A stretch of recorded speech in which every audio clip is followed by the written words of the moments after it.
Hey, Natalie, were you ever a Girl Scout in your youth? You know, I wasn't. Why do you ask?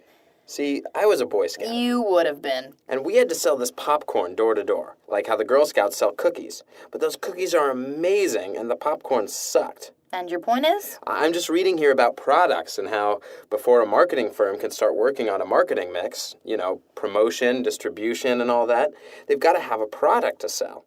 And it really helps if it's a good one. Would have been way easier selling Girl Scout cookies, huh? They pretty much sell themselves. Look at it this way.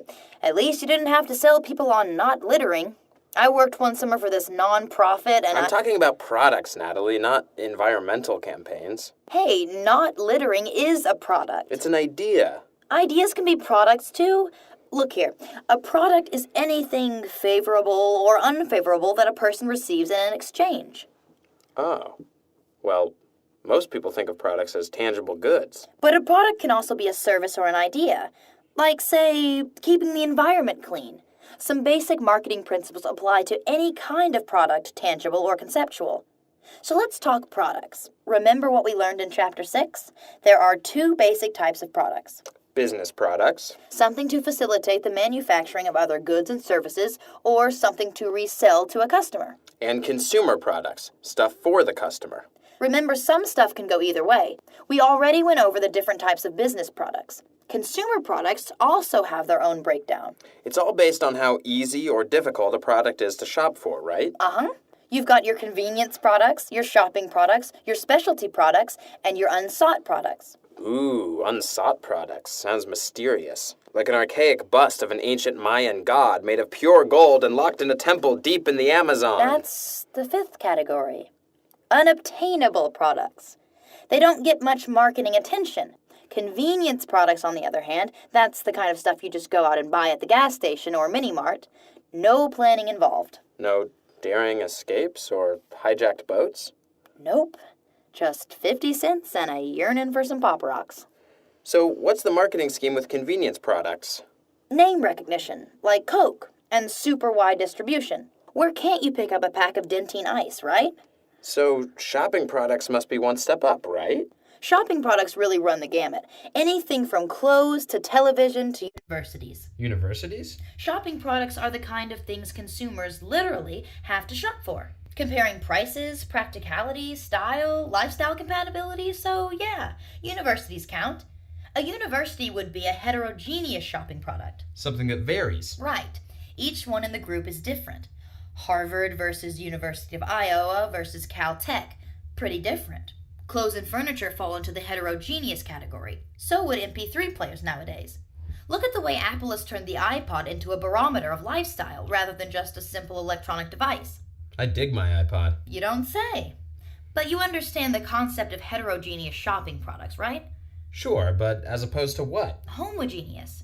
Products that are all basically the same, like washing machines. People shopping for washing machines typically look for a couple features they want, then go straight for the lowest price. Some people would do that with an MP3 player. Nobody would do that with a college. Price is a factor when seeking out a college. One of many factors, not the factor. See the difference? Look at it like this. When it comes to heterogeneous products, people tend to make decisions based on their sense of individuality. Is this the best MP3 player for me, Eric Bringle? How does my iPod define who I am?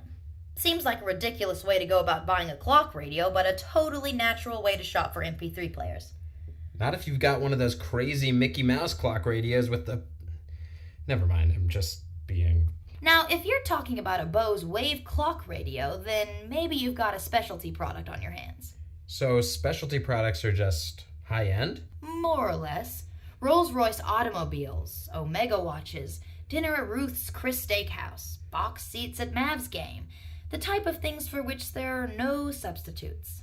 Perhaps even drugs for rare diseases. Exactly. Opposite marketing scheme to the convenience product. Very selective ad campaign. Narrow distribution. Brand recognition is important here, but the concept that's being promoted is exclusivity, not availability. So what's an unsought product then? Something the consumer doesn't even want? Something the consumer doesn't know they want. Burial plots, insurance, encyclopedias. At one time, iPods were unsought products. That sounds crazy. How can you not know you want an iPod? Before the iPod was invented, people liked portable music. You know, there were Walkman players and everything, but people didn't know that they wanted to have entire portable music libraries. They weren't looking for an iPod until the iPod came looking for them. Huh. Moving on. Natalie, do you know the difference between a product item and a product line? Seems simple enough. A product item is a singular product, like Campbell's Creamy Chicken Soup. Or the iPod Nano? Yep. And a product line would be soups. Campbell's Soup line, which would include all of the flavors, or all the iPods, the Nano, the Shuffle, the 40 gig, the video iPod. I think one product sold in different containers also counts as different items in a line. Like a can of Coke and a plastic bottle of Coke are two separate items in the Coke line. That's correct, sir. So then the product mix is... all the combined products a company sells. Everything. For Apple, that would be all the computers, laptops, MP3 players, iLife software, everything. Sometimes each product in the mix needs its own ad campaign, and sometimes you can just lump them all together. Like Nike with the Just Do It campaign. That's one marketing strategy to cover multiple product items. That's got to be way more economical. There's a bunch of advantages to linking up different product items into a single product line. Like you said, there's advertising economies. All Campbell's Soup used the same line. Good. A really incredible tagline, I might add. Totally brilliant. Hey, it worked. Anyway, other advantages of having your products in one line are package uniformity and standardized components. You know, like using one size can but different labels depending on the kind of soup. It's got to be the same for distribution, right? Like, one place will stock all the product line. Efficient sales and distribution, exactly. Then there's the notion of equivalent quality. Most consumers come to expect the same level of quality from all products in the line, even if they've only tried one so far. If I think Campbell's Creamy Chicken Soup is delectable, chances are I'll expect the same from its hearty beef soup. On the flip side, if you think your iPod Nano is a piece of junk, you'll probably be wary of buying an iPod Shuffle too. Yeah, I would be. Anyway, you can measure the products a company produces in two dimensions. There's product mix width. That'd be how many product lines a company offers. Right. And product line depth. How many products make up each product line? I imagine a company might increase the width of its mix. That sounds weird, doesn't it? A little. In order to spread the risk around. For instance, Oreo cookies now make breakfast cereal and cake mix. Oreos and a Mountain Dew, breakfast of champions. When it comes to increasing the depth of a product line, it usually is a move to attract buyers with different preferences. Procter & Gamble just added lower-priced paper towels to its Bounty line. Bounty Basic. Costs less, attracts the price-sensitive buyers. Other times, a company changes a product midstream. Product modification, right? There are three kinds. Hit me. Quality modification, where you raise or lower the quality of a product. Why the heck would you want to lower the quality of something? So you can reduce the price. Functional modification is when you change the way something works, combine functions. Now, Clorox bleach with fabric softener. Yeah, that kind of thing. Then there's style modification. Some firms will change the style of a product, clothes, automobiles, to make the old models obsolete. It's called planned obsolescence. Sounds unethical. For marketers, it's really a byproduct of innovation. I guess. When you put out something new, something else falls by the wayside. Then there's repositioning a product. That's when you change the perception of a product in order to hit a new market or invigorate an old one. Like the De Beers diamond ring thing, where they started saying a woman can buy herself a diamond, for style, instead of waiting for a man to get her one. That's a good example. Trying to change the way people perceive diamonds.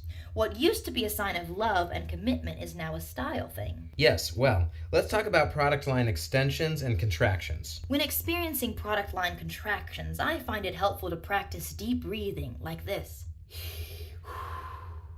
Natalie, come on. Fine. Product line extensions and contraction refer to adding or taking away products from the line, not breathing techniques. Right. Like when Coke adds Coca-Cola Zero to the lineup, or Heinz stops selling seafood and poultry to focus on ketchup. Wouldn't it be great if we could all just focus on ketchup? You're so weird. Whatever. Let's talk about branding. Fine. What, Little Miss Strange, constitutes a brand? Well, Mr. Capitalist Fat Cat, a brand, as I'm sure you know, is a name, term, symbol, design, or combination thereof that identifies a seller's products and differentiates them from the competitor's products. The brand name is that part of a brand that can be spoken, including letters, GM, YMCA, words, Chevrolet, and numbers, WD-40, 7-Eleven. The elements of a brand that cannot be spoken are called the brand mark. For example, the Nike swoosh and McDonald's golden arches. I think most Americans are a little too familiar with the whole brand thing at this point. I know. Let's just go over this stuff quickly. What's the main purpose of branding? Product identification, setting your products apart from all the other ones. And the better job you do of setting your company apart, the more brand equity you build. Volvo, Starbucks, Dell, Apple, names with value. How about brand loyalty? Another important branding concept applies to a lot of products: cigarettes, soap, film, coffee. Apple? Oh yeah, and when it comes to what you buy, you stick with what you know. Most kids in college buy the same brands they grew up with, regardless of price difference. I still buy Crest. Toothpaste aside, there's numerous things to consider when working on a branding strategy. You've got your generic versus branded products. Generic being the no-frill, identify it by the product category type of thing. Always buy generic pharmaceuticals, 30% cheaper. You've got your manufacturer's brand versus private brand dichotomy. Fruit of the Loom being your typical manufacturer's brand versus when a wholesaler or retailer owns the brand name. Like the office supply company, Staples, selling its own brand of shredder. Like Kevin and Dwight use on The Office? What? Oh yeah, like the Staples Deskmate shredder. That's private branding. Private label branding is becoming increasingly popular. Having a trusted store name can be as important as a trusted brand name. Don't some firms do both? Staples does. They make a lot of their own products. The last important strategic decision is the one between individual branding and family branding. Procter & Gamble, for instance, ascribes an individual brand to most of its detergents. Bold, Cheer, Dash, Ivory Snow. Doesn't it make more sense to snap one well-known brand name to a bunch of products? Like Sony, right? TVs, stereos, radios, all Sony. It works for Sony, but some companies take it too far. Holiday Inn, for instance. You've also got Holiday Inn Express, Holiday Inn Select, Holiday Inn Sunspree Resort, Holiday Inn Garden Court, and Holiday Inn Hotel and Suites. Whoa.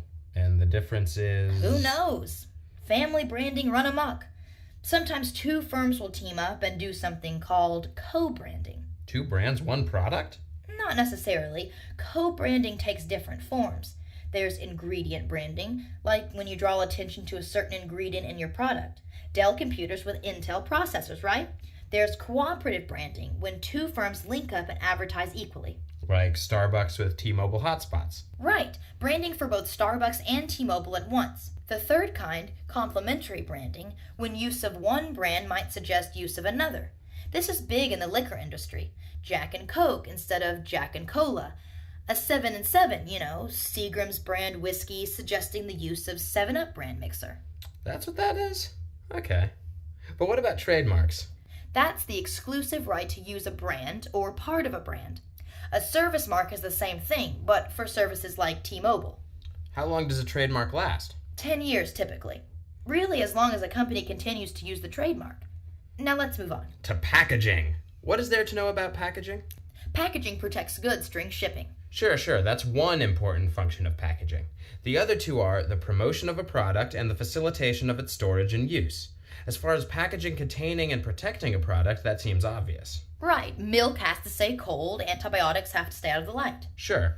As far as promotion is concerned, equally obvious. How the packaging looks affects a consumer's perception of it.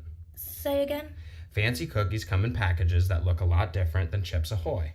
Yeah, and Girl Scout cookies packages have pictures of smiling girls on them advertising the fun of scouting. On to the facilitation of storage, use, and convenience. Also something of a no-brainer. Wholesalers and